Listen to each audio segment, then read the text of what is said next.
intergovernmental conversation is healthy between the three arms. That is key. But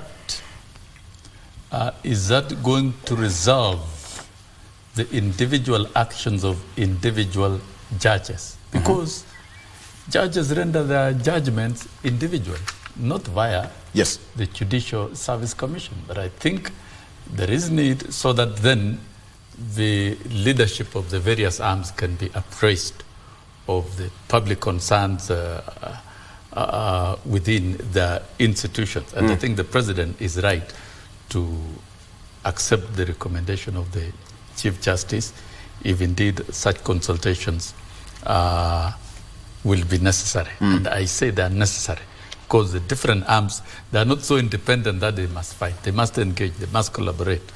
I want to say the judiciary does not exist to obstruct the executive and inhibit it from what it wants to do.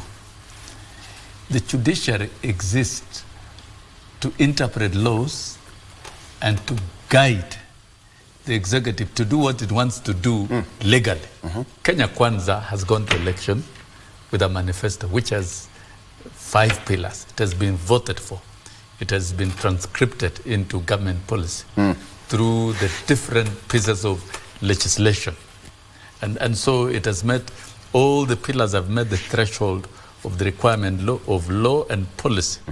It then is not right for a judge within the Judicial Service Commission to terminate its operation. Take, for example, universal health care. There are 4 pieces of legislation. NHIF has been phased out, and there are 4 different pieces of legislation. And to facilitate universal health coverage. Do you want to tell me, even with the whole of that work of translating the 5th pillar of Kenya Kwanza, that is universal health coverage, and has been operationalized through the pieces of legislation, is it right for a serious judge really to suspend its operation when the NHIF has been terminated?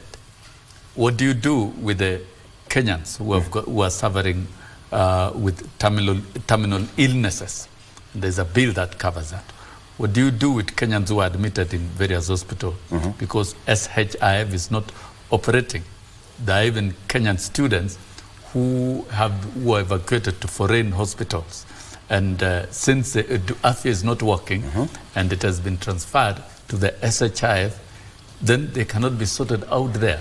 There are issues of national interest that a judge must apply his or her mind to ensure that you are very cautious in the type of judgment that you render. I'm a great user of the courts, and that is why I say some of these judgments should be defied in good faith, and we go back to the courts to seek for variation of the same.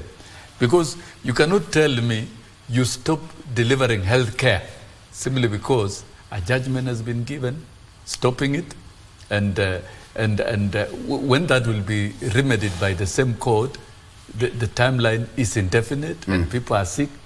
Are we going to stop delivering health care simply because of a judgment? There are issues of national interest that must ring within the conscience of any judge so that before they are rendered. So I would say it's wrong for the judiciary to try and obstruct the executive from what it intends to do. Even in future elections, when a new president is elected, with that manifesto must be allowed. It must be facilitated to operate, to be implemented within the constitution and the law by the judiciary. But the judiciary cannot obstruct it. We have seen the judgments that are being rendered and are in utter very bad faith. Yes.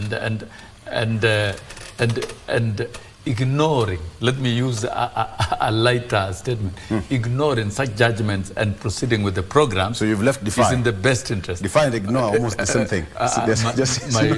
My good senator might have problems with defiance, but let me say ignoring. Still one and the same and thing. go on with the program And you still go back to the same judge and tell the judge, this judgment you are rendering. I've seen bribery. Okay. All right. I've seen bribery. Let's take a break. Bribery Yes. and judges being bribed to the tune of millions to render a judgment. Let's take a break. We've seen